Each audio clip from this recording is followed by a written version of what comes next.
Our sign language interpreter is Byron Abuli. Now, the High Court has issued temporary orders halting replacement of Rigathi Gachagua as Deputy President until the 24th of October, when the matter will be mentioned. Justice Chacha Mwita, in his ruling, cited that Gachagua's petition raised pertinent issues of law and is a matter of public interest. 5 petitions were filed on Friday morning, challenging the entire process that led to his removal, with the petitioners arguing that the impeachment was biased and his right to a fair trial was violated by Senate.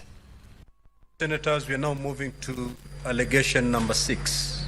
Hours after the Senate voted to impeach Rigathi Gachagua, the former deputy president rushed to court and walked out with a temporary reprieve. Justice Chacha Mwita issued conservatory orders putting on ice the implementation of the impeachment charges and the appointment of Professor Kithure Kindiki as the next deputy president until 24th of October, when the matter will be mentioned before court. In court papers, Gachagua and other petitioners argue that he was denied the right to defend himself in the Senate.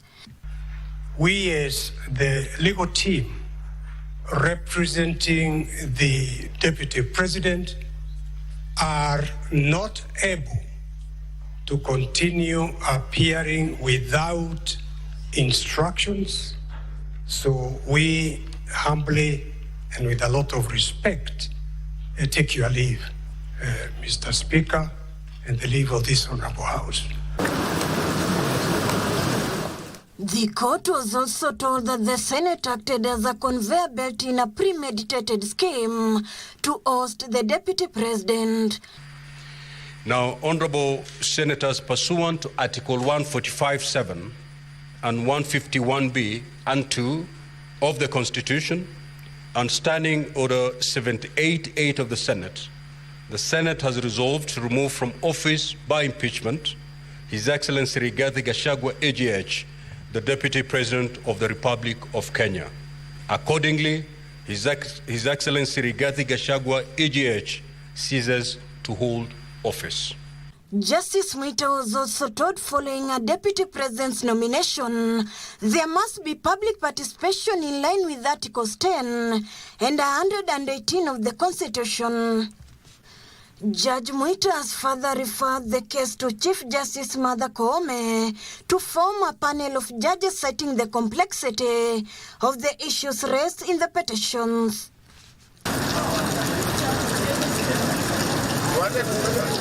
Hours after Justice Chacha Mwita conservatory orders, another order was given by a Kerugoya court, stopping the assumption of office by Deputy President-elect. Judge Richard Mongo, in his ruling, forwarded the matter to the Chief Justice to constitute a bench to hear the matter. Ruth Wamboi for Easy Friday. Interior Cabinet Secretary Professor Kithure Kindiki is now Kenya's Deputy President-elect. 236 members of Parliament on Friday voted to affirm the nomination of Kindiki to replace Rigathi Gachagua, who was impeached by the Senate on Thursday evening. Barely 10 hours after the Senate upheld the motion of impeachment against Rigathi Gachagua, the National Assembly convened a special sitting to consider priority business. At exactly 10:15, Speaker Moses Wetangula rose to deliver communication received from the President, the nomination of Professor Kithure Kindiki as the Deputy President. I have a message from the President on the nomination of Professor Kithure Kindiki,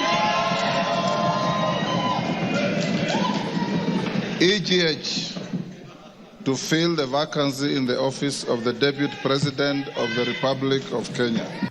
The Speaker said the nominee had been cleared by relevant authorities, including IEBC, Kenya Revenue Authority, Ethics and Anti-Corruption Commission, DCI, Higher Education Loans Board, and the Commission for University Education. The Speaker then proceeded to convene a meeting of the House Business Committee to guide the House on how to deal with the communication from the President. In respect to the Deputy President, Article 149(1) of the Constitution expressly provides that the House is required to vote on the nomination. It is noteworthy that the Public Appointments Parliamentary Approval Act applies where an appointment under the Constitution or any other law requires an approval of the House. Consequently, noting Article 149(1) of the Constitution requires the House to take a vote on the nomination, the approval process envisaged under the Public Appointments Parliamentary Approval Act does not apply in this case. That no debate arises on a matter that the House is required to take a vote. 4. That the nomination of Professor Kithure Kindiki EGH and the vote the House is required to take on the nomination is within the constitutional timeline provided for in Article 149(1) of the Constitution. 2 hours later, the nomination of Professor Kithure Kindiki was put to vote through roll call. All 236 MPs present voted in affirmation. Abstentions, nil. Noes, nil. Ayes, 236. Present and voting, as we had advised you earlier, the vote is overwhelmingly yes. So the nomination is herewith declared passed by the House, and the Speaker will transmit the results to the President, and the Speaker will also sign a Gazette notice to this effect. Speaker Moses Wetangula has already gazetted the name of Professor Kithure Kindiki, despite court orders stopping the succession process. Gishuki Washira, Prime Edition. Moving on, the approval of Professor Kithure Kindiki as the country's next second-in-command has elicited a mix of reactions among Nairobi residents. One section feels that his track record and workmanship position him favorably for the job to deputize the commander-in-chief, while the other doesn't mind whoever would have been approved as long as they get the job done right.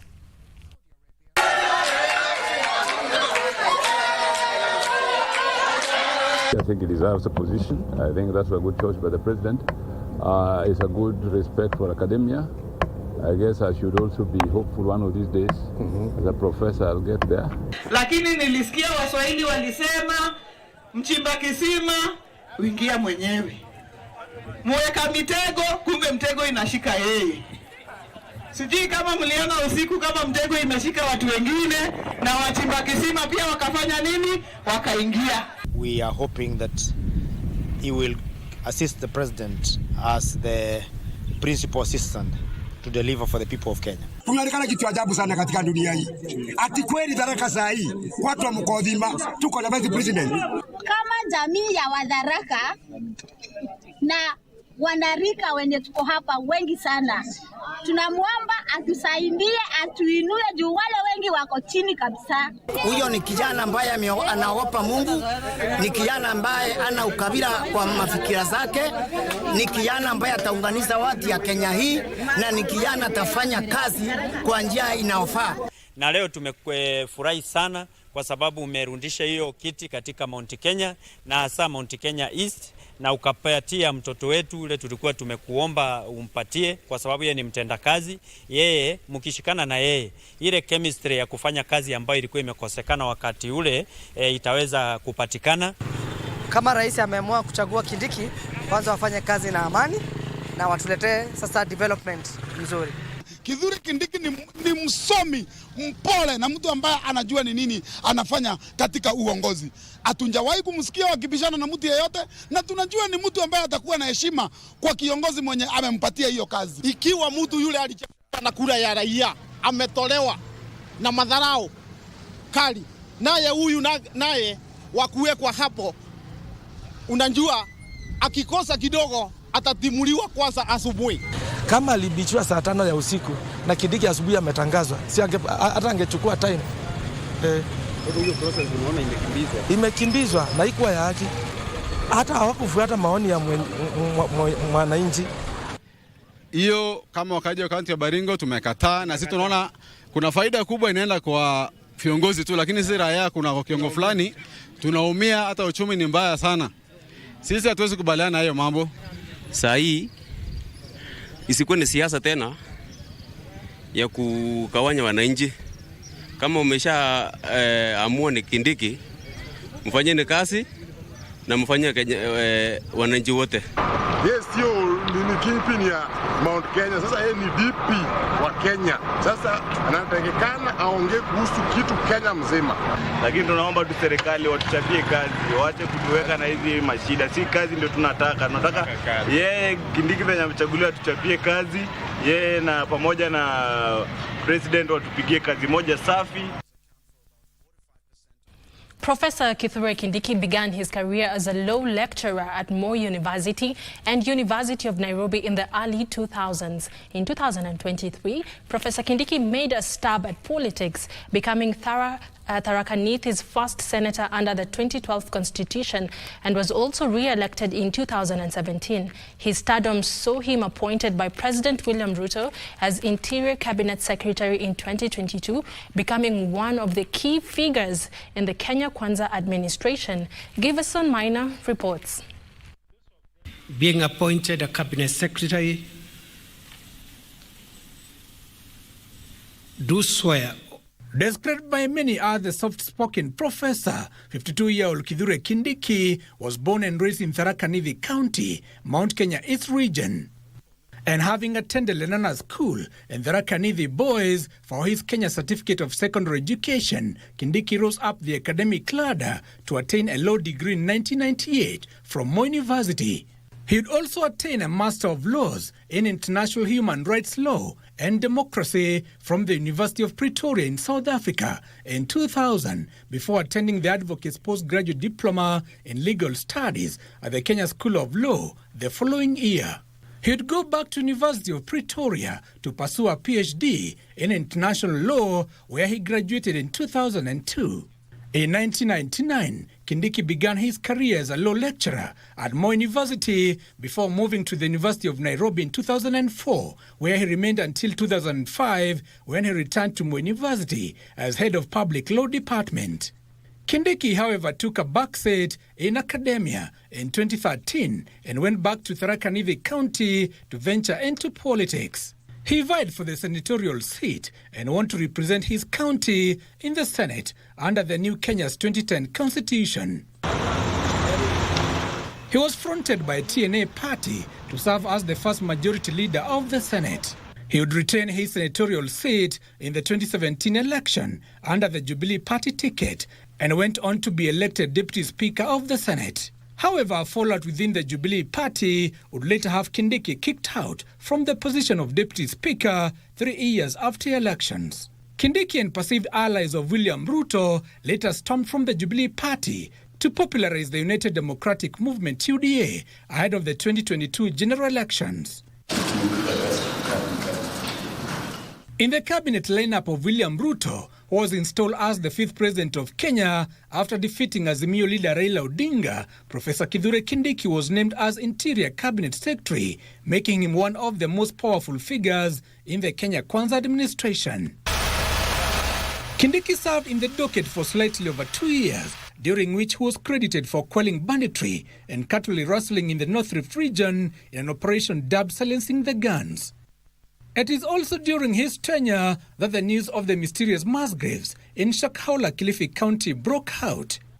He led the operation of exhuming hundreds of bodies of people believed to have died by suicide after they were allegedly brainwashed by cult leader Pastor Paul Mackenzie. We are able to do the search and rescue both for victims and for graves in a methodical, systematic, scientific, and final manner. His political star would shine brightest on Friday, October 18, 2024, when President William Ruto nominated him as the new deputy president to replace former DP Rigathi Gachagua, whose impeachment by the National Assembly was upheld by the Senate on 17 October 2024. Giverson Minor, Prime Edition. Thank you for that report, Givison. Wiper Democratic Movement Party leader Kalonzo Musyoka has faulted the Senate for expediting the removal of Rigathi Gachagua as deputy president despite his hospitalization. Kalonzo, who was accompanied by several politicians including DAP Kenya Party leader Eugene Wamalwa, Murang'a County Senator Joe Nyutu and his Lamu counterpart Joseph Githuku, made their remarks on Friday morning at the Caren Hospital in Nairobi where they visited Gachagua. Whole thing smacks of injustice, gross injustice, political manipulation, and all of us know this is a political trial. And therefore, once again, we want to thank the senators who stood firm on both sides. We can't condemn even those who voted for the impeachment. We can't condemn. They did what was their responsibility, regardless of what may have happened in the back rooms or wherever. And then the country continues to learn a lot from this impeachment process. Last night it was being tested. As a country under the rule of law, we should have respected and observed the two principles, fundamental principles of natural justice, and we let our country down. However, all is not over, as His Excellency has said. Our last line of defense is the judiciary. The effect of being removed from public office through impeachment is such a dreaded affair for any Kenyan leader. Besides losing integrity, they are barred from holding any other public office eternally, not unless the court reverses the impeachment. Teresia Mutai explains why there has been such a spirited legal battle staged by leaders whose political careers have come under the impeachment, the latest being former Deputy President Rigathi Gachagua. As late as today, just hours after the Senate upheld his impeachment at the National Assembly, Rigathi Gachagua was back at the court and secured an order barring his replacement as deputy president. It may be a relief, having flopped twice to bar both the National Assembly and the Senate from impeaching him. Section 75(3) of the Constitution disqualifies a person who has been dismissed or otherwise removed from office through impeachment from holding any other state office. We have just experienced what is called probably, or other people have termed, to be the political death of Honorable Rigathi Gachagua, especially now in view of the appointment that has been made and the approval that has been made by the National Assembly of Professor Kithure Kindiki, who is now the Deputy President designate in that office as we await his swearing in a public ceremony. Lawyer Shadrack Wambui says such leaders can only salvage their political career if the High Court suspends the impeachment. He will be inviting the court to do a post-mortem, to do an investigation, so that we can authenticate whether that process has passed the muster or has been done in accordance with the Constitution. So much so that if in the likely situation that the court arrives at a conclusion that either there were some constitutional breaches during the process of impeachment in Parliament, either in the National Assembly or the Senate, then the court has the constitutional power and the mandate of nullifying that decision. There is also a risk of an impeached deputy president losing any benefits and privileges if he had not served at least half of the term. There is also the risk of being sued for offences committed while in office. From this process, and the courts end up affirming the decision that has been made by Senate, he cannot now enjoy the perks that come with that office after either resignation or, having fully served your full term in that office. Gachagua now eagerly awaits for the 24th of October, when the matter of the conservatory orders is secured barring his replacement will be brought before a bench to be constituted by the Chief Justice. The fate of Rigathi Gachagua's political career seems bleak at the moment, but to everything time. For Easy Friday, I am Teresa Mutai. And that report by our very own Teresa Mutai takes us to a fast short break on Easy Friday. Don't go too far because we will be back with more stories on Professor Kindiki's nomination as the Deputy President-elect. We'll be back.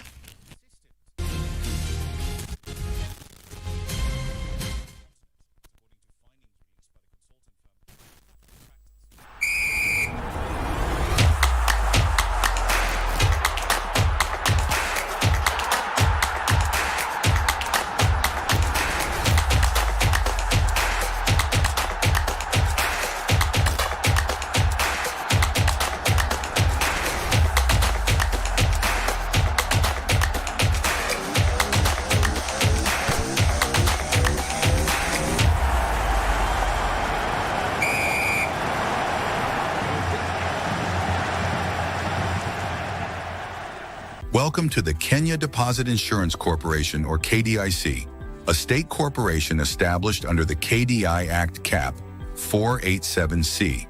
But who exactly are we?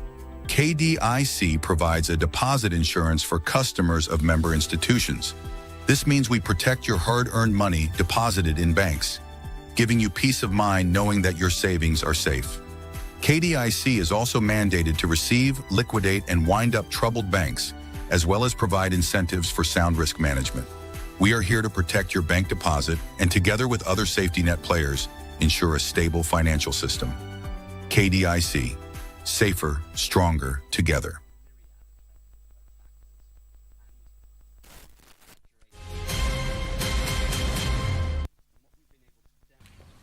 Thank you for staying with us. This is Easy Friday for those joining us right now. Let's proceed.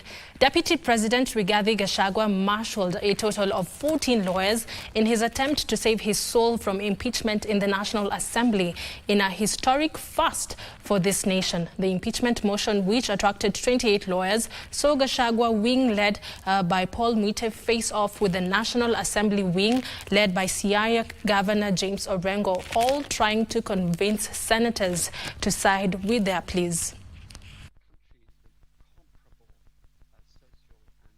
My Lords, we have no doubts whatsoever in first and second respondents.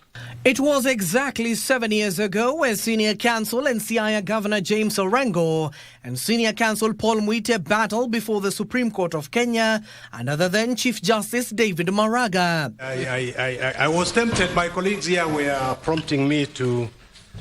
In a historic case, the two attempted to prove to the apex court of their arguments, with the 2017 general election outcome hanging in the balance. According to the... Eventually, the Maraga-led bench nullified the election with Orengo alongside his learned friends carrying the day.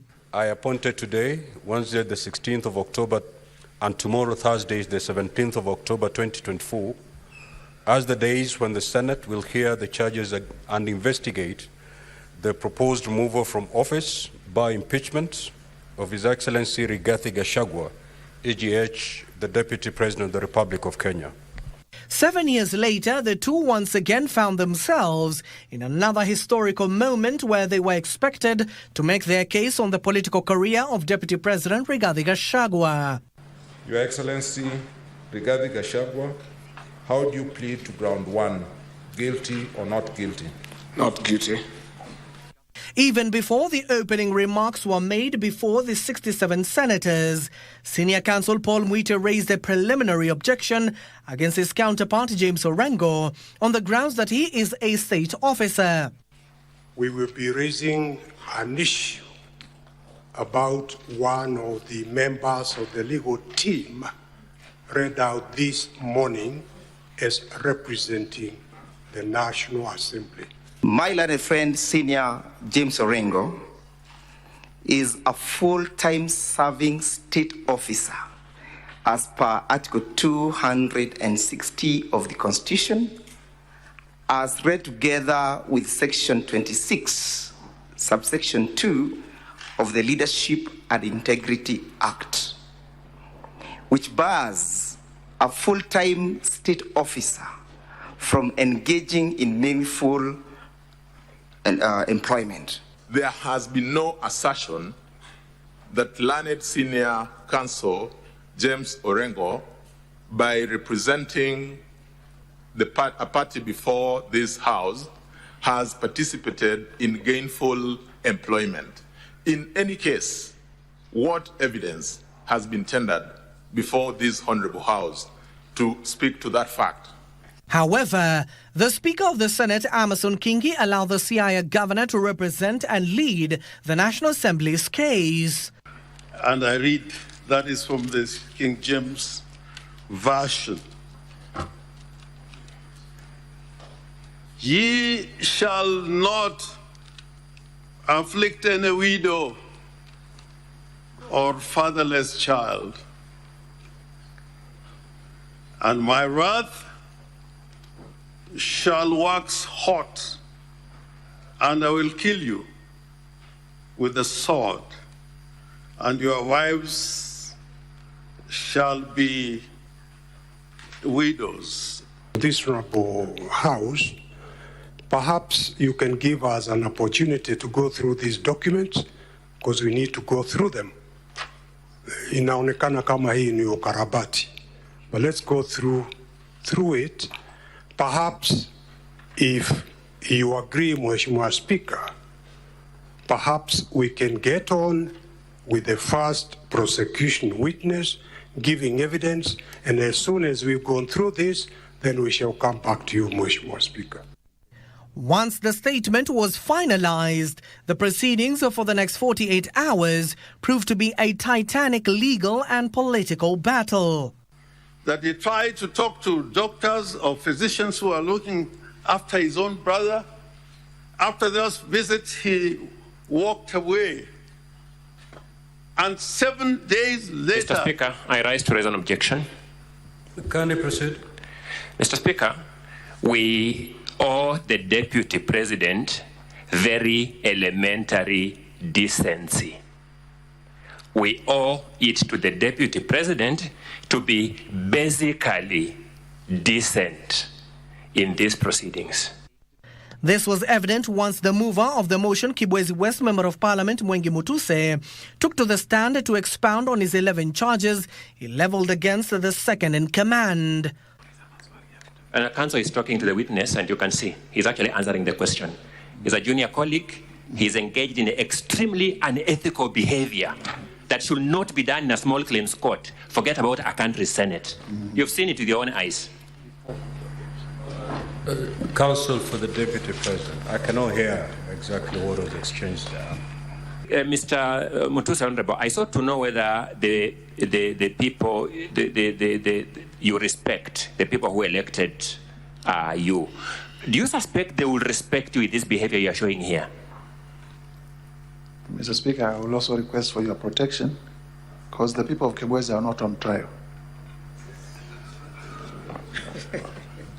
I didn't try the Counsel for the Deputy President, just stick to the subject matter. Mr. Speaker, we seek that our witness not be subjected to barbs or badgering. The question whether he respects or the people respect him and whatnot.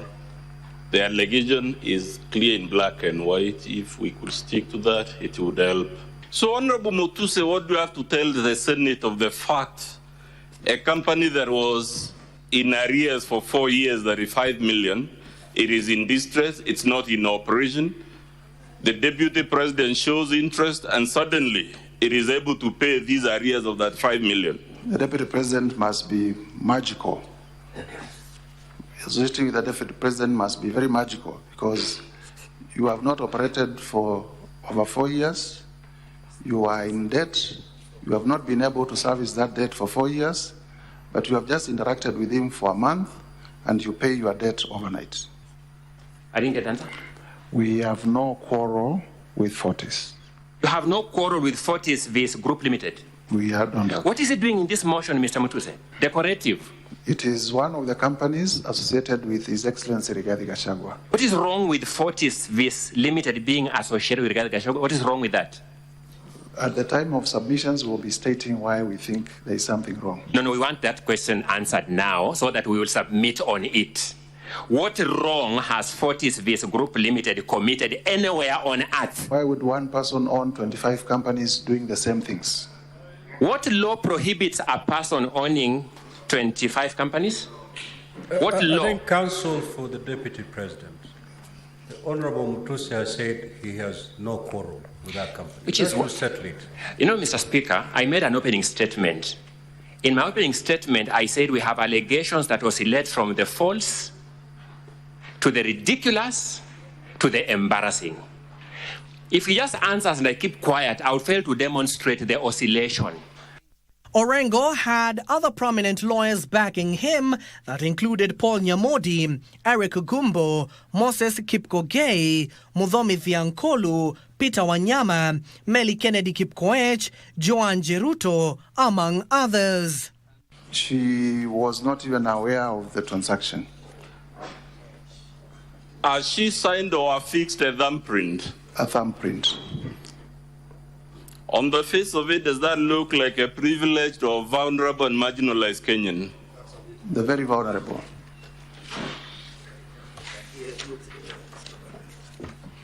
Mr. Speaker, sir, kindly allow me again to bring to the attention of the Assembly that the advocate is leading the witness.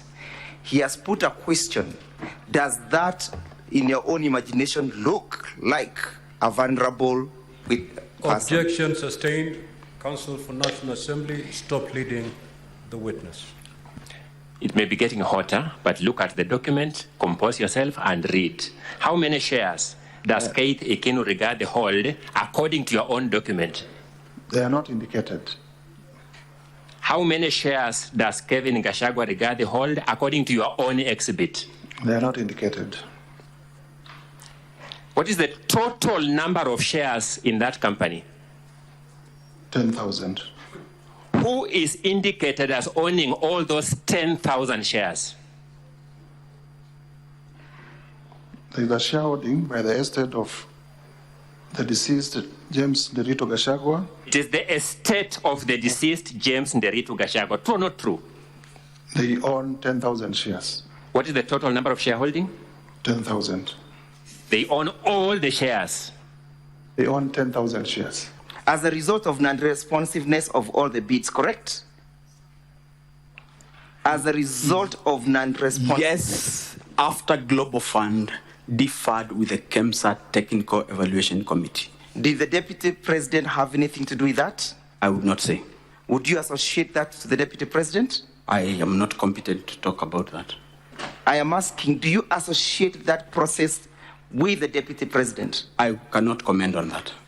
You will comment. Do you associate because that? I don't know. Here we are not in a hospital, we are in a court. While Mwite was backed by Elisha Ogonya, Ndegwa Njiru, Faith Waigwa, Amos Kisilu, Tom Masharia, Swanya Victor Ogeto, John Jomo, George Wandati, George Sakimpa, Andrew Muge, Eric Neibei, Julia Omwamba, and Willis Echesa.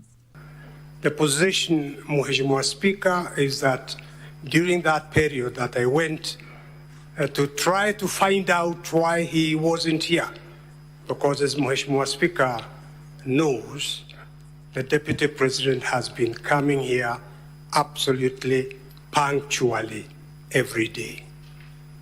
The sad reality is that the Deputy President of the Republic of Kenya has been taken sick, very sick, and as I address Mr. Speaker in this honorable House, Senators, he is in hospital, Mheshimiwa Speaker. It would be useful to this House if Senior Counsel Paul Mwite could probably give us a way forward in terms of the time limitation that the Senate has. I'm saying this because we don't want somebody to say that the Deputy President was not given an opportunity to be heard. I think the Senate will want him to be heard. But knowing the time limitation, what suggestions does the Senior Counsel have to ensure that we keep within the time parameters? At the same time, the Deputy President is given his space to defend himself. We expect the Deputy President then to take the witness stand at 5. This is a time-bound process, unfortunately. It is so ordered.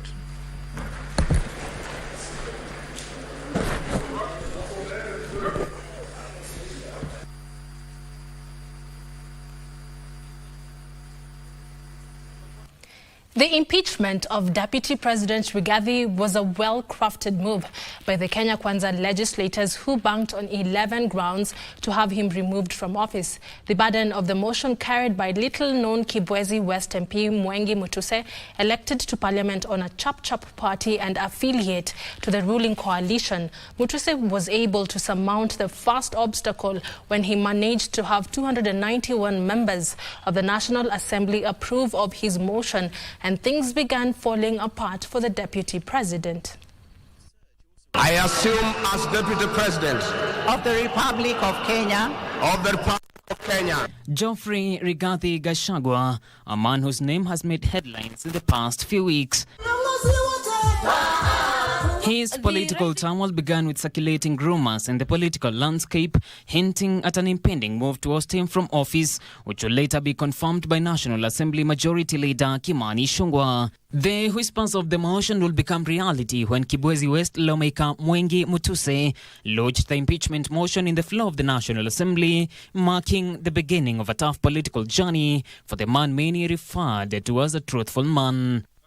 His Excellency the Deputy President has made unilateral statements inconsistent with policy positions collectively adopted by the government and contradicted the President on critical matters of governance and the exercise of the President's function as a symbol of national unity. Mutuse making a first marshalling of a total of 291 members of the National Assembly to support his motion, and the ball began rolling, with Gachagua's days in the converted office in Caren slowly coming to a halt.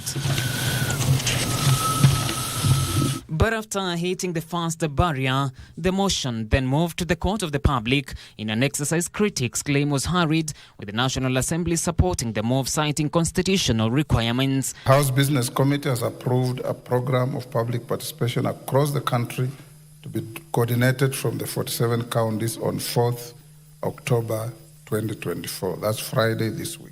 An exercise that was conducted across the country between the 4th and the 5th of October with pockets of chaos.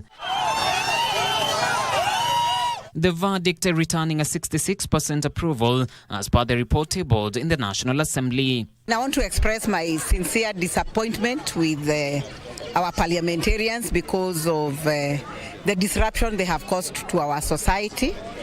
It is very, very unfortunate that the President and his deputy have not even finished 2 years, and they are subjecting this country to this type of tension and disharmony. And when the motion came to the final vote, it was a resounding impeachment for Deputy President Rigathi Gachagua, who had presented himself to defend his innocence, with a total of 281 members of Parliament overwhelmingly voting in support of the motion, with 44 rejecting it.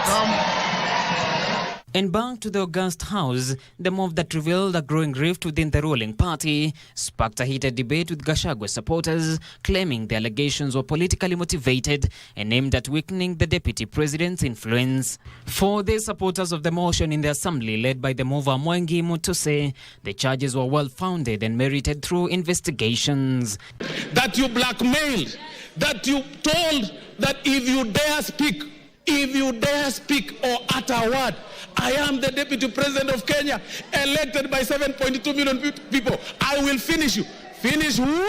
We will finish you today in this floor of the House. Having met the constitutional threshold, the ouster motion against Gachagua was officially presented to the Speaker of the Senate, Amason Kingi, by the National Assembly Speaker Moses Wetangula, beginning the final phase of the impeachment proceedings. Article 145(2)(a) of the Constitution provides that, I quote, if a motion under Clause 1 is supported by at least 2/3 of all members of the National Assembly, the Speaker shall inform the Speaker of the Senate of the resolution within 2 days. Gachagua will attend his impeachment motion in the Senate on Wednesday, the 16th and the 17th morning sittings, but then pulled the first one, staging a no-show in the afternoon. Next order. This creating a tense moment with the Speaker joining sittings after being informed the DP had been taken ill. His lead lawyer, Paul Mwite, tasked with tracing his whereabouts to notify the House after reconvening that the DP was indisposed and admitted at a city hospital. I was, however, informed by his doctors that he is currently suffering intense chest pains. After a contest of the lawyers, the Speaker had to put into vote a motion seeking to adjourn the House to Saturday the 19th, but was defeated by senators who opted to have the matter concluded on Thursday, even with the absence of Gachagua. The script of Gachagua's stint as Deputy President slowly closing, with the only window, according to his lawyers, being the courts after walking out of the final stretch of the impeachment. Joan Kahiro, Easy Friday.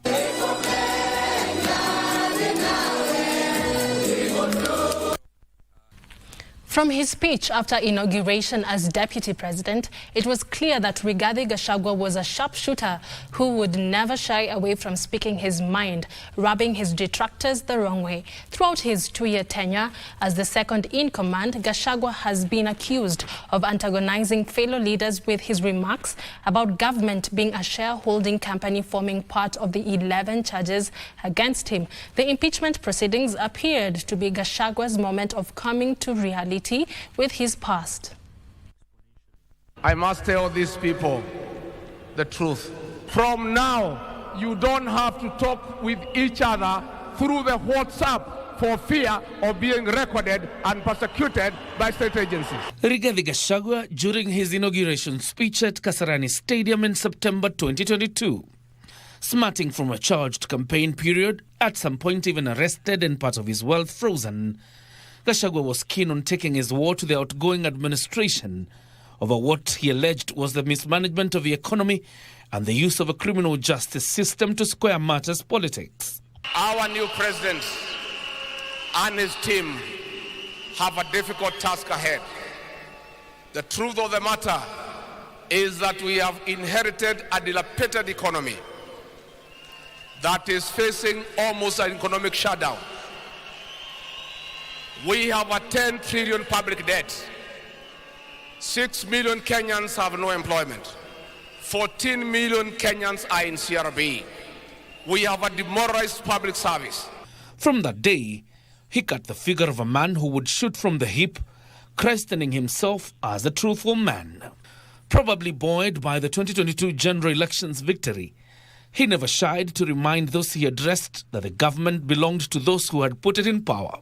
Ile bidii wako nayo ya kuingia kwa serikali na kuuliza maneno, kama hiyo bidii wangetuwekea kwa kura tungeshinda na kula milioni 10. But we are saying they are welcome because the president is president of the whole country. But in that government lazima kuwe na wakili ya kutetea ile watu walipigia William kura. His association with his boss, President William Ruto, was almost palpable, as he poured praises on his boss many times, defending him over the poor performance of the economy with his famous line, "The coffers were empty." You cannot talk about the performance of this government without doing a comparative analysis with what was happening in matters economy before President William took over. Sisi nataka kuuliza nyinyi watu ya Azimio, mupatie Rais William Ruto nafasi, mujitayarishe tukutane na nyinyi kwa debe 2027. In their inaugural entry to Mount Kenya as President and Deputy President, Gachagua reminded his backyard that their time to benefit from a government they had labored to put in power was nigh. You had not been confirmed as a leader in the traditional way in this region until yesterday, because there is a way it is done. And the way it is done is that the leader must come from Nairobi and cross River Chania by road, not by air. Yesterday, that journey must take 8 hours. No more, no less. You crossed River Chania yesterday at 10:38 a.m. and we received you here at the gate of Sagana State Lodge at 6:38 p.m., exactly 8 hours from Rivachania to Sagana State Lodge. Days would go by, and the relationship between both appeared to be getting stronger, or so the public thought. Whatever he communicates, and he is seen as this person who becomes an irritant because of how he pushes his agenda. When he says about the shareholder and what have you, he pushes our agenda as he sees it, because he's also an outsider in politics. The first sign of differences with his boss was in June, when it became apparent that the DP had been denied access to military choppers that prompted his late arrival to a religious function attended by the president in Nakuru. Mimi unajua mimi si mtu ya kukosa nidhamu. Mimi nilikuwa officer wa uniform, and in your government I'm the most disciplined person. Nilichelewa, I had matatizo with my transport arrangements. Halafu ikaingia mambo ya hewa. Nikachelewa kutoka, nikakwama pale kati ya Logonon na Naivasha karibu 2 hours. Ndio nifike hapa. A week later, Gachagua would board a Kenya Airways commercial flight to Mombasa instead of a Kenya Air Force jet reserved for him. While both downplayed the differences, the actual split would become evident during debate on the finance bill and the preceding events of Gen Z protests. The deputy president, though speaking through proxies, made it clear that the bill was not good enough. Siku hizi unasikiza watoto. Huwezi kutoa tu amri kwa nyumba. Now that the president has agreed, we engage tuanze kuongea. Tulete maneno chini. Our young people, we have heard you. We'll engage you. You have some valid points. We'll also share with you what we know. Even after President William Ruto shelved the bill, the deputy president convened a press conference minutes later, where he accused Kenya's intelligence system of being lackluster. Had the National Intelligence Service briefed the president 2 months ago about how the people of Kenya feel about the Finance Bill 2024, so many Kenyans would not have died. Property would not have been destroyed. Offices would not have been touched. There would have been no mayhem. But they slept on the job. Pundits believe the press conference was a stroke that broke the camel's back. Immediately after, rumors that an impeachment motion against Gachagua was in the pipeline were rife. The chemistry was gone, as both would rarely be seen in public. Gachagua did not shy away from telling off those planning for his ouster. People of the mountain are very good people. They are very trusting. And they are very kind. And they are very loving. They return love with love. They return kindness with kindness. They are very forgiving, but they don't forget. And I will tell you a very simple thing, that we as a community are not known to stand and look at things. For every action, there will be a reaction. That's all I want to say. And the rumors were confirmed when on October 2nd, the National Assembly Speaker Moses Wetangula approved the impeachment motion. The National Assembly on the 8th of October voted overwhelmingly to impeach Gachagua, becoming the second last step before his fall. John Jacob Kithure, Channel 1.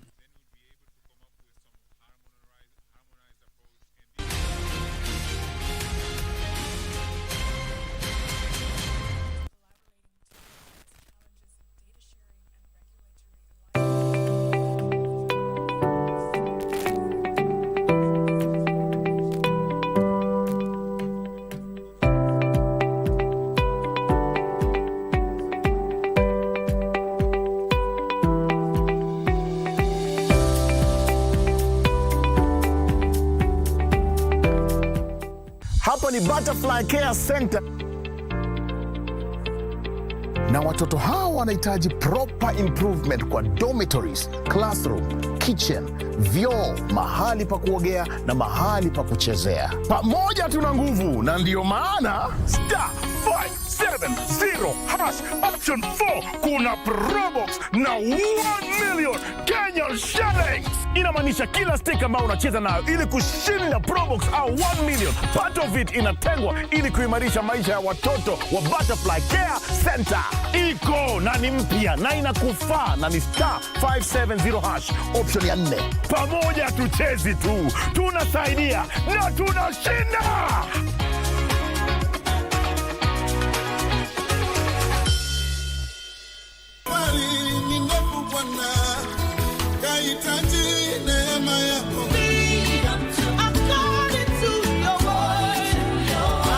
The Bible says, as it is in the natural, so it is in the spiritual. We believe, ama tunaamini ya kwamba kuna baraka, basi tunafaa tuamini pia kuna laana.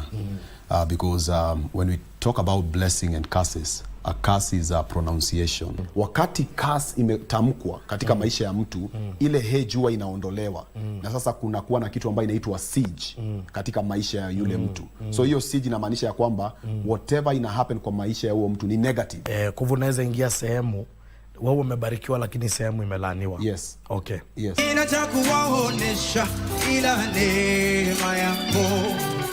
Neema yako.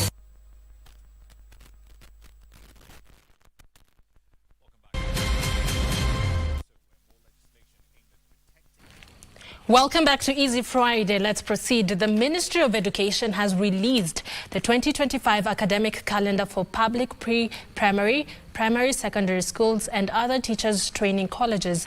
Now, according to the calendar, all learning institutions are to reopen on the January 6th, 2025, with the KCSE set to begin on November 3rd, 2025. Public schools have already closed to pave way for the Kenya Certificate of Primary Education, Kenya Certificate of Secondary Education, Kenya Primary School Education Assessment, and the Kenya Intermediate Level Education Assessment. Circular from the Ministry of Education says in 2025, public schools will open on January 6, 2025 for the first term and close on April 4, 2025. Half-term is scheduled for the 26th February to 2nd of March. Then April holiday will be 3 weeks beginning 7th April 2025 to the 25th of April. The second term will begin from 28th April to 1st August, a period of 14 weeks, and while half-term is slated for 25th June to 29th June, August holiday runs from August 4th to August 22nd. In Term 3, schools will reopen on 25th August and close on 24th October. Thereafter, learners will sit for the Kenya Primary School Education Assessment KPSEA and the Kenya Intermediate Level Education Assessment KILEA from October 27th, 2025 to 31st October 2025. The Kenya Certificate of Secondary Education examinations will run from November 3rd to 21st November. December holidays will run from 27th October to 2nd January 2026.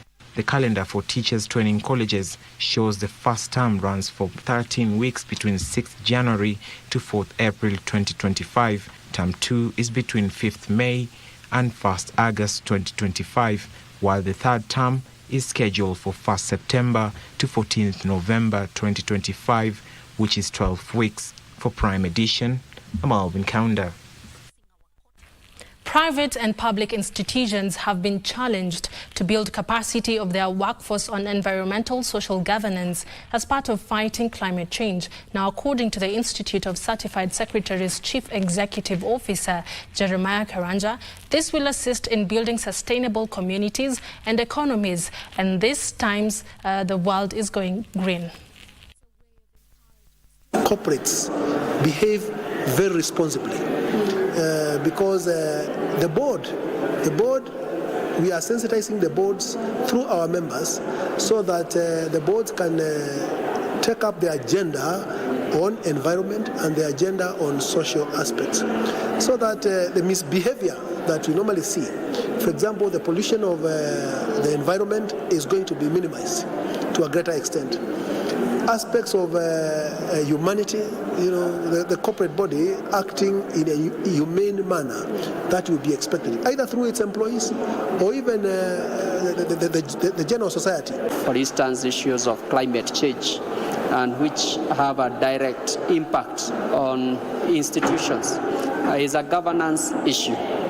When we look at, for example, what have been happening in our country, issues of droughts, floods, is a matter of governance, because it's either people who are dumping items where they are not supposed to be dumping, or various institutions or individuals are not doing what they are expected to do. But now we are also thinking of incorporating the aspect of corporate governance much more strongly. We already have a Master of Laws which has a thematic area of corporate governance, but we envisage having a master specifically on corporate governance, which would also now incorporate issues of governance in the environment. Government spokesperson Isaac Mwaura has dismissed claims that the affordable housing project will only benefit a few people with stakes in government. Mwaura said the government has so far built 124,000 houses, with focus being 250,000 houses before the end of the year. Details on this and other stories making headlines in our county news roundup. Speaking in Nairobi, government spokesperson Isaac Mwaura revealed the government has made tremendous progress in ensuring the affordable housing project is a success in different parts of the country, particularly in informal settlements. This administration is actually on course to deliver on its promises, especially the 5 pillars. That I can say without a doubt, going forward. The affordable housing program stands as a powerful testament to what can be achieved through community collaboration, a government support, and a commitment to creating a brighter future for all Kenyans. Meanwhile, the Ministry of Health says it is committed to ensuring persons living with disability access healthcare information with ease. Principal Secretary for Medical Services Harry Kimutai said the rollout of universal health coverage is to ensure none is left behind. It is already a government policy that we have to mainstream the disability into our policies, our workplace. That provision is already there, that guidance is already there. So it is the enforcement. We want to make sure that all the facilities must also ensure that they have personnel or human resource that are able to assist those who are physically challenged. Elsewhere, Busia County Governor Dr. Paul Otuoma has expressed concern over the rising cases of cancer in Busia County. He emphasized the importance of residents consuming indigenous foods as a strategy to combat health challenges. Hiyo saratani mnajua inatusumbua. Na hiyo vitu yote haikuwa pale mbeleni. Inatokana na chakula na mambo ambayo tuko nayo kwa sasa. Kwa sababu babu zetu hawakuwa na hiyo shida. In Kisii County, a 67-year-old woman was electrocuted while working on a maize field in Bomachoge Chache constituency. Family members claim it is not the first incident in the area and attributed it to illegal electricity connections. Mama yangu amekuwa na stima, na hiyo stima imemuua, sio ya Kenya Power, ni wale waisi wanaiba. Ukiwa kama hii lisali tokea hapo awali, mama mwingine aliwawa hapa stima, alikuwa anaitwa Losi wa Poi. Aliwawa na stima, na hiyo stima ilikuwa inatambwa kama hii. Finally, the government, through the Ministry of Labour and Social Protection, is currently collecting data in 12 counties for the Enhanced Single Registry, a socio-economic database of vulnerable households in Kenya. I was engaged with among the 12 counties which are undertaking the data collection for the Enhanced Single Registry. So we employ young girls and men to go to the field from that particular region to go and give us data for the vulnerable people. For Easy Friday, I'm Christine Matunda. Thank you, Christine, for that report. Now, ever feared of fate sending you back to the harsh streets for a fresh round of trekking? Well, this week, the keyboard warriors have been thoroughly captivated and entertained by parliamentary proceedings as MPs went out of their way to burn midnight oil in the efforts to dim the fast-rising political star, the one and only Riggy. Without a doubt, this provided the savage netizens with more than enough content. Take a look.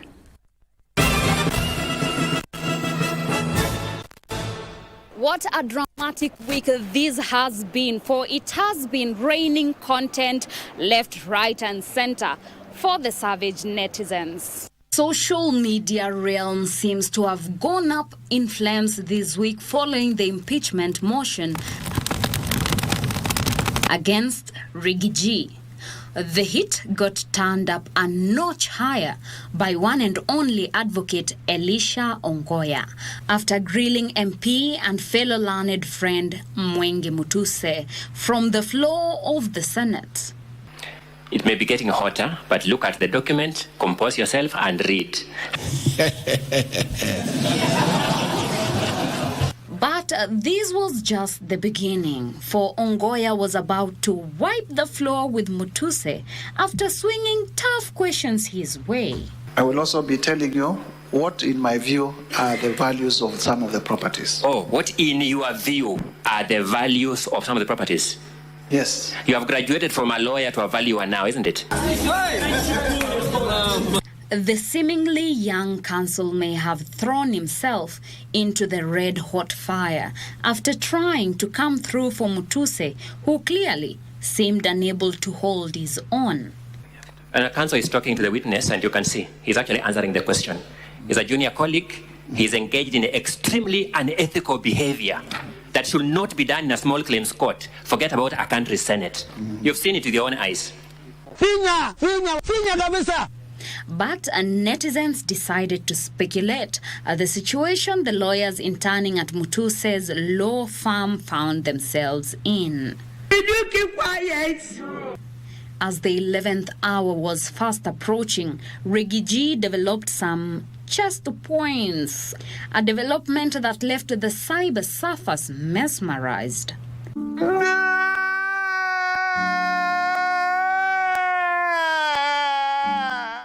Anna wrote, carrying a whole Murima is not an easy task.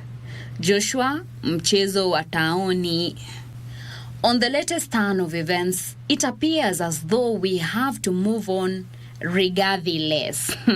Because after having woken up as a deputy president on Thursday, Riggy went to bed as a commoner, leaving netizens typing and deleting.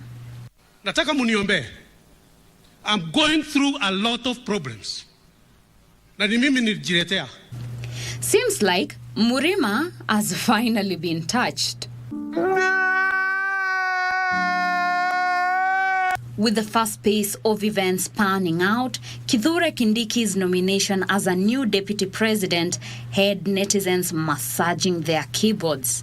Jalango went on and congratulated him as the new DP. Having seen how things move very fast in this house, let me take this opportunity to congratulate the newly appointed deputy president. Order Jalango. Jerry, at least sasa tutaona bibi ya Kindiki. Say what? Hasandi, indeed, things move very fast in this country. Na kumbe anafanya hesabu ya minus kwa uhai ya mzee. Gailarius, mambo ya haraka haraka. Kasongo yeye. Mombali nanga. Kasongo mbona wewe. Songa libala. Oh yeye. Kasongo mbona wewe. Mbona wewe. Mombali nanga. Well, that's it for us. Catch you next week on Savage Netizens. For Easy Friday, I am Teresa Mutai.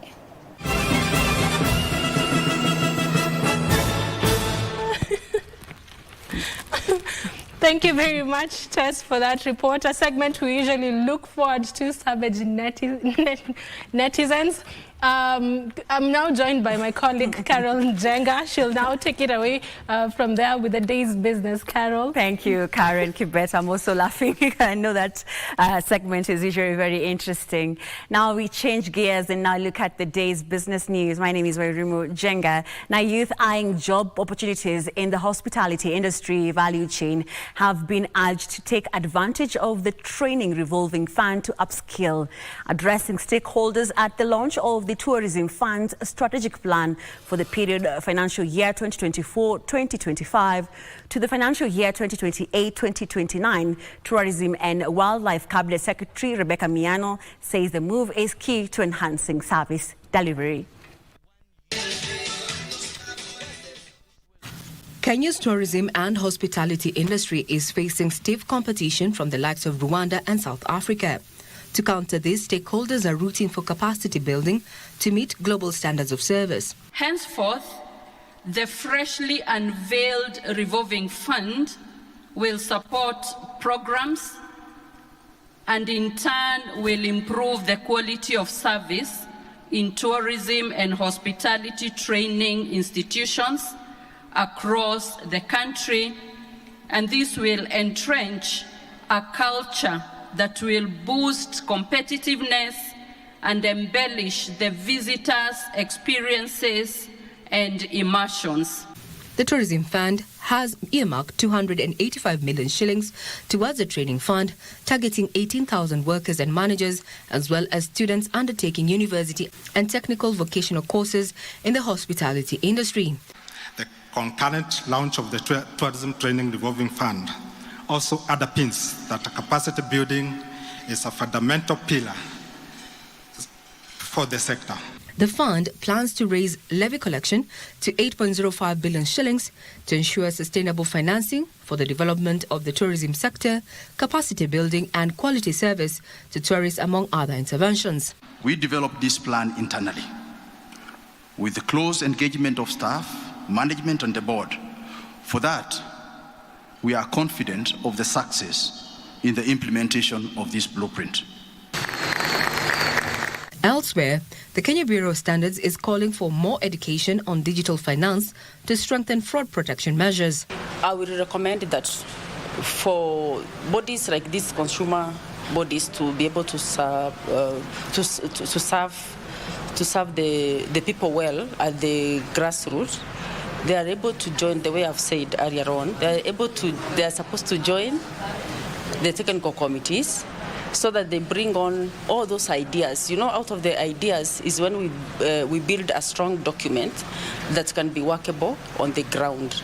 Principal Standards Officer Catherine Ondoro says regulatory frameworks should be put in place to monitor and regulate lending institutions, protect consumers from predatory practices. We've noticed that most of the people that are using financial services are not really literate, and especially at the grassroots level, the vulnerable groups that are less informed about the digital financial services, which poses a challenge, because even when you want to do advocacy, at least the literacy level helps to increase the level of understanding. Regina Manyera reporting for Easy Friday. Now, institutions of the higher learning have been urged to tailor their courses to equip the youth with technical skills aimed at addressing the pressing skills gap within the country. Now, Micro and Small Enterprise Authority Chairman James Mureu says there is need for technical education to address these gaps by leveraging emerging technologies to drive industrialization and strengthen economic resilience. Mureu says the authority is working with relevant agencies to come up with technical skills training that meet today's market demand. The skills gap in Kenya has been a growing concern in recent years, as many young people entering the job market lack the practical industry-specific skills needed to meet the demands of a rapidly evolving economy. The Micro and Small Medium Enterprises Authority Chairman James Mureu says there is a need for technical education to address these gaps by leveraging emerging technologies to drive industrialization and strengthen economic resilience. Tuanze kuangalia kufanya ukarabati wa kutengeza, kufanya reverse engineering. Vitu kama hivi, stand kama hii, si lazima itoke nje. Tunaweza kaangalia vile tunaweza itengeze hapo, si ndio? Na tutengeze kwa wingi, si ndio? Tuangalie vile vitu, sababu ukiangalia wale wa China wanatuletea hivi vitu vyote. Si kwamba wana maarifa zaidi ile tuko nayo, lakini wanapewa opportunity na wanapewa soko. During a graduation ceremony of learners who completed technical courses, Mureo noted that the authority was working with relevant agencies to come up with technical skills training that would meet today's job market demands. Elsewhere, Caren is targeting to enhance its market in the motorcycle category with the launch of its latest TVS motorcycles in the Kenyan market. Electric space, mobility space is coming up, and we are still having a conversation with TVS. They are obviously working on certain products which eventually will make them available over time. We strongly feel that there's room for ICE engines to support and cover the market for us, and when the right time comes and after we have done and tested the right product in the EV space. Currently, Caren sources 14 parts for its motorcycle assembly line, with plans to further increase this in the future, with calls for close collaboration with asset financiers to enhance success and create jobs. The Institute of Engineers of Kenya has raised concerns over the lack of clarity on the scope of some of the affordable housing projects. IEK says this is making it difficult to undertake proper supervision of the projects as assigned. In addition, IEK is also calling for the establishment of a joint research secretariat in collaboration with the Housing Department for monitoring and evaluation of the affordable housing program. Since the inception of the affordable housing program, the government has so far delivered 1,189 affordable homes. They include Buxton Phase 1 in Mombasa with 584 units and Bondeni Affordable Housing in Nakuru with 605 units. Currently, 8,872 units are under construction. They include 1,562 units in Pangani Affordable, 1,800 in Bachelor Jivanji Estate, 1,800 in Buxton Point Phase 2, and 4,118 in Make Gardens. In addition, there are 39 ongoing projects aimed at delivering 94,513 affordable homes across various counties. The Institute of Engineers of Kenya President Engineer Shama Kitemi is calling on the government to onboard more local engineering consultants in the affordable housing program and provide adequate funding for proper geotechnical survey across all sites to guide engineering designs and ensure the construction of sound and safe buildings. The engineers are also urging the government to open up more local engineering consultancy opportunities under the upcoming affordable housing projects. Kenya Airways is planning to emit zero greenhouse gases by the year 2050. The national carrier says it will phase out fossil fuels in its fleet, reduce waste and embrace environmentally sustainable practices in its operations. Here is that story. The global aviation industry generates 2.5% of all greenhouse gases every year, while it has contributed 4% to global warming to date. In October 2022, more than 184 countries adopted a collective long-term global aspirational goal of net zero carbon emissions by 2050. The more than 180 countries agreed to accelerate the adoption of new, innovative aircraft technologies, streamline flight operations, and increase production and deployment of sustainable aviation fuels. Now we are flying very complicated and extremely sophisticated machines, and we need people to maintain those aircraft, to fly those aircraft, but not only in the flying side, but also in the management. Right? There is more and more new type of technologies, as has been mentioned. Kenya Airways, which ratified the Net Zero Treaty in 2022, says it has rolled out various initiatives to ensure gradual reduction of greenhouse gases. KQ Managing Director Alan Kilavuka has told the African Aviation Innovation Summit that the carrier has initiated 3 projects, namely a pyro-diesel plant, a water bottling plant, and the transformation of Safiri House into an aviation hub to lower operational costs and boost sustainability. We have just launched a pyro-diesel plant. A pyro-diesel is a diesel that is extracted from waste plastic. And that pyro-diesel, we produce about 1,000 liters a day, is to be used for our ground transport. Present during the African Aviation Innovation Summit were state officials, aviation experts, and officials from the International Air Transport Association, among others. Farmers should diversify aquaculture practices for maximum economic gains. The chair of the Kenya Fish Marketing Authority, Martin Ogindo, says the aquaculture concept transcends growing of tilapia, and farmers need to align their farming practices to external markets such as China. Now, at the same time, aquaculture stakeholders are calling for a speedy implementation of the Kabonyo Kanyagwal Aquaculture Center of Excellence, which is expected to unlock the growth of the blue economy in the country. A section of the leaders during the inaugural Lake Victoria Aquaculture Summit in Kisumu questioned the stalling of the multi-billion project, which was launched over a year ago. So if you're going to be involved in aquaculture, don't just think of fish. Think of things you can grow in aquaculture and export to people who need it. Am I serious? Yes. If you are interested in export trade, export agriculture, let us broaden our minds. What are we going to farm in fish ponds in the lake and so on and export to China? What the Chinese want? We have agreed that by definition, aquaculture does not mean fish growing. Aquaculture means growing living things in water. And every living thing that you can grow in water has monetary value. If you want to grow frogs, you are sure you will get market. If you want to grow snails, you are sure you will get market. If you want to grow catfish, you are sure you will get market. If you want to grow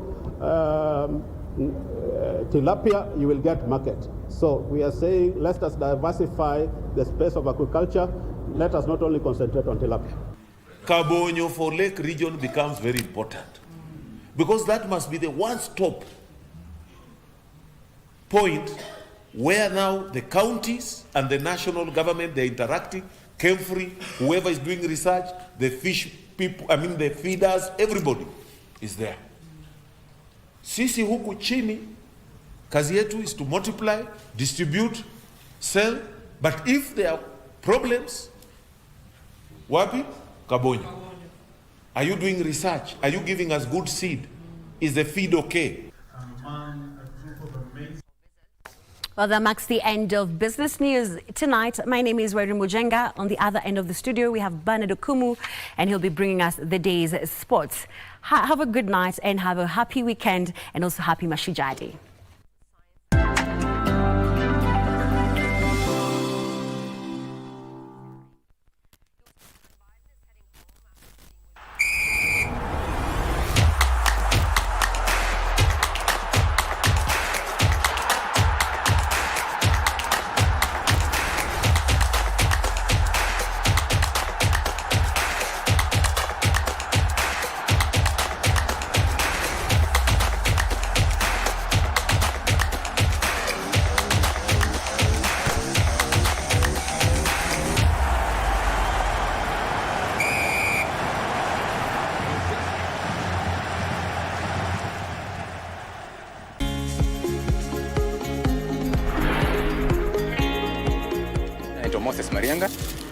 Mimi ni msimamizi wa upande wa stima.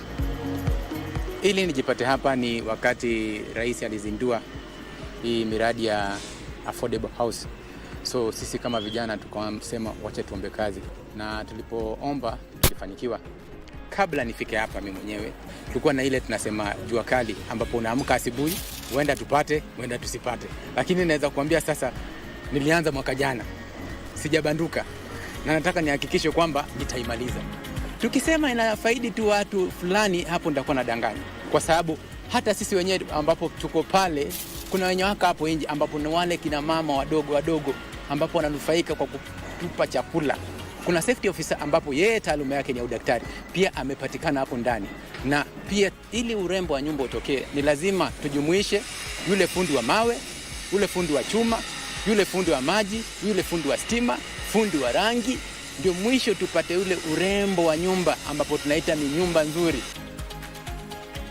So tungependa sana isiwe tu ni mwanzo, tukimaliza hii pia kuwe na ingine. na wakati kunatokea nyingine ikiwa pia inafungua milango kwa vijana kama sisi. Makao bora, maisha bora.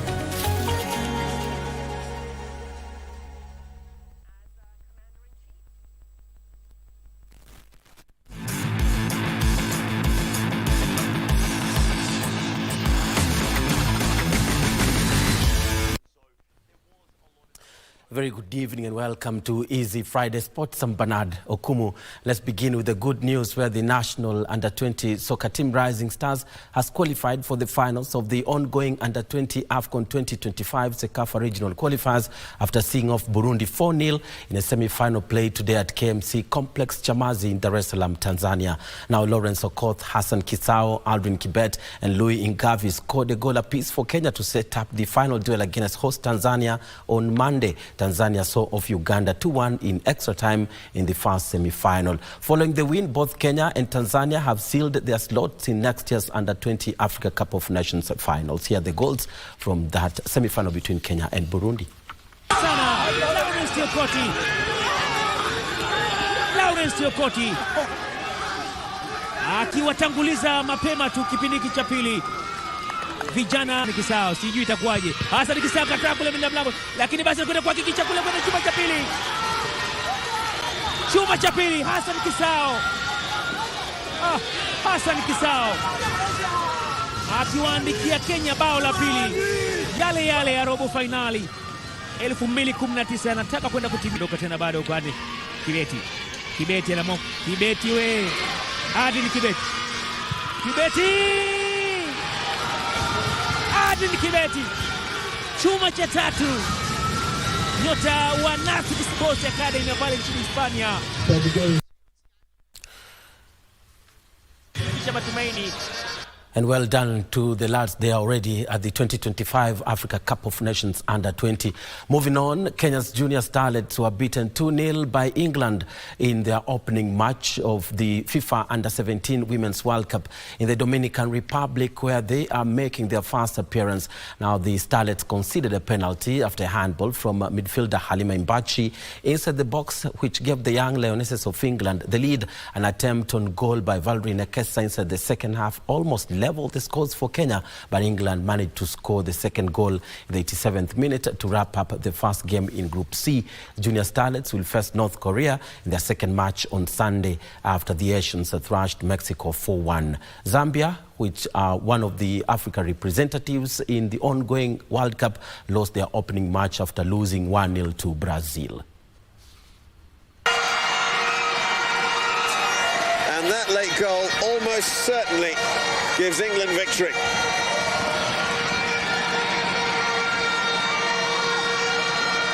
It is finished. And Tusk FC will be out to snap a 4-match winless run when they play FC Talanta in Machakos on Sunday in one of the 8 Football Kenya Federation Premier League matches scheduled this weekend. Now the league resumes tomorrow after a 3-week international break. Tusk FC has only managed 1 win in 4 opening league matches and are 5 points off the leader's pace. They'll be out to bounce back against 8th-ranked Talanta FC, who have won 1 game and drawn 1. We approach 1 match at a time. We respect Talanta. It's a very good, strong side, a very resilient side. And for us, our focus is to improve on our side. The points that we get will be of great benefit for us at the end of the season. Talanta wamekuwa poa sana. Mi season zenye nimekuwa hapa Atalanta wamekuwa wakitusumbua sana, so si timu tunaweza andaleta ama timu iko poa. Leo tukienda kwa hiyo game tunaomba cooperation ikuwe poa kwa kila department. Toka hapo ndo tunasapata results, so hatuwezi underrate timu mbaya. Tusker has drawn twice and lost once in 3 previous matches and surrendered a 2-0 lead on 2 occasions. Where we can score 6 goals and concede 6 goals, it means that we are lacking, in one area, and that is team function, defending, team task, preventing goals. So that is a concern for us. We have identified the specific players that are not responsible for their tasks, and as a team also we have tried to address it. So tumekuwa tumeconcede sana. So makoches wamekuwa wakizingatia sana tuangalie venye tunaweza defend. So kwa hizi games zingine tumeconcede sana. So ndio tumewakia sana. So mimi Kenya naweza omba tu na wachezaji wangu venye tumefanya preparation na kulingana na coaches. So we are going to see how we can stop being conceded. After 4 rounds, the 12-time league winners have collected 5 points from a maximum 12. The Tusker vs Talanta match will be one of the 3 matches scheduled on Sunday. Defending champions Gor Mahia headline Saturday fixtures where they'll be up against Aposta Rangers, while league leaders KCB will play Kakamega Homeboys. Second-placed Kariobangi Sharks will seek to extend their 3-match winning streak against Inform FC Leopards, while Police will face Ulinzi Stars.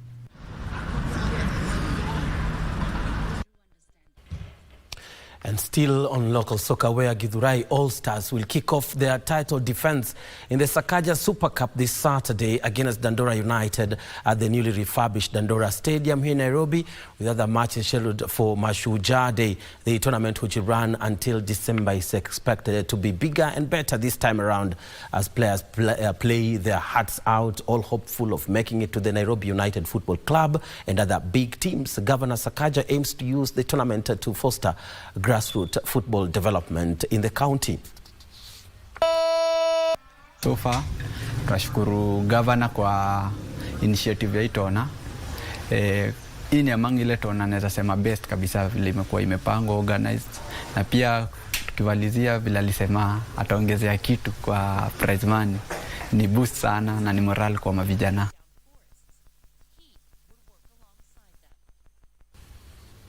And over to boxing now, where former Kenya professional boxer Ivan Sashiro Ure has organized a boxing tournament tomorrow at the Makande Hall in Mombasa in his efforts to tap budding talent. Ure, who competed at the 1996 Atlanta Olympic Games, believes that with prioritized investment in sports, boxing could be an avenue for the youth to earn and scale the social ladder. Despite huge promise that Kenya has shown in the past, the country has struggled to regain its lost shine, which the Denmark-based Olympian says could be rekindled by revitalizing the sport at the grassroots. Bring like a boxing league where club can fight club. They can, like the Arabs are doing now. They're putting in money and it's being like a team versus team. That's the old school, and everybody can get paid or not paid. But that's the way forward, because you can't do the same fight. You say the league people do tournaments all the time. You can't do tournaments. People should be able to do one fight and do fight 3 weekends in a row, and that will make them more consistent instead of having them doing 3 fights the same weekend. And now to matters across the borders, where Real Madrid thrashed Celtic 4-0 as Chelsea beat 23-1 in the UEFA Women's Champions League Group B matches. Roma humiliated Galatasaray 6-1 as Wolfsburg lost 2-0 to Olympique Lyon in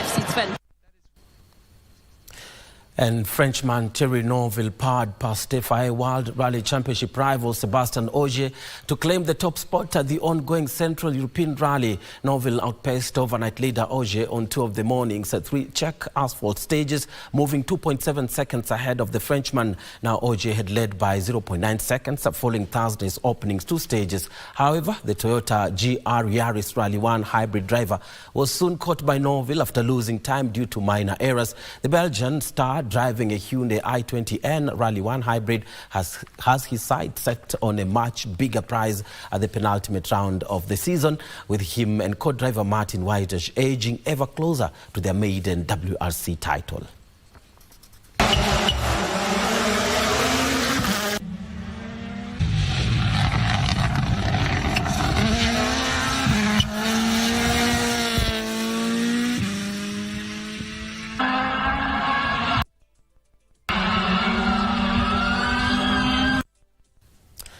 And finally, Carlos Alcaraz will play world's #1 Jannik Sinner in the finals of the Six Kings Slam exhibition on Saturday after he beat Rafael Nadal in straight sets of 6-3, 6-3 in all Spanish affairs. Sinner beat Nadal in the other semi-final, with the Spaniard set to face Novak Djokovic for the 3rd place in the Riyadh competition.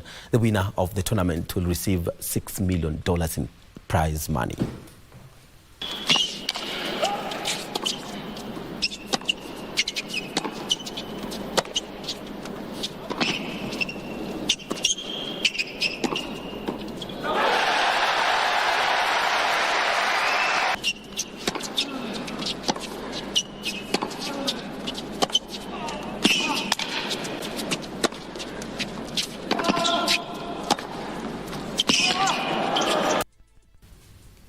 And thank you so much for watching sports at this lovely evening. I'm Bernardo Kumu wishing you a happy Mashujaa Day.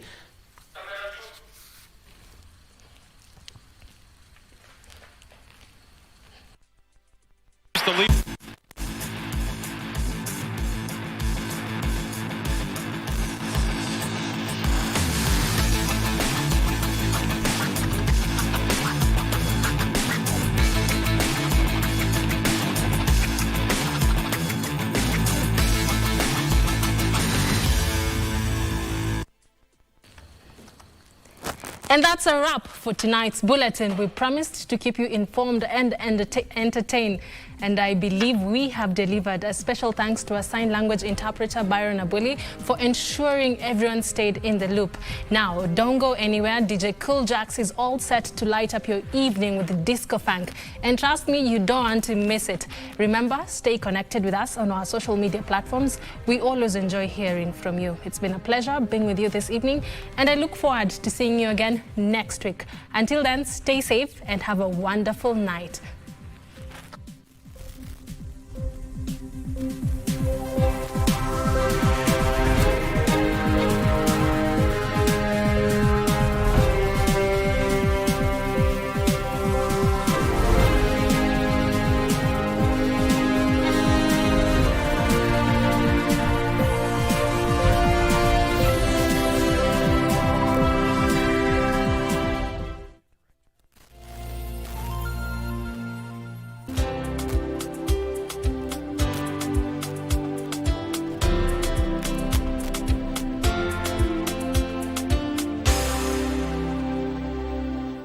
This October, all roads lead to Kwale County as we honor our heroes. Join us for a comprehensive coverage of Mashujaa Day live from Kwale Stadium as we mark the milestones made in the affordable housing projects. Nasema karibuni sana, muje enjoy, muone yale yote mazuri ambayo yako ndani ya kaunti ya Kwale. All these will be live on KBC Channel 1 TV, KBC radio stations and all our socials. Heko kwa Mashujaa wetu.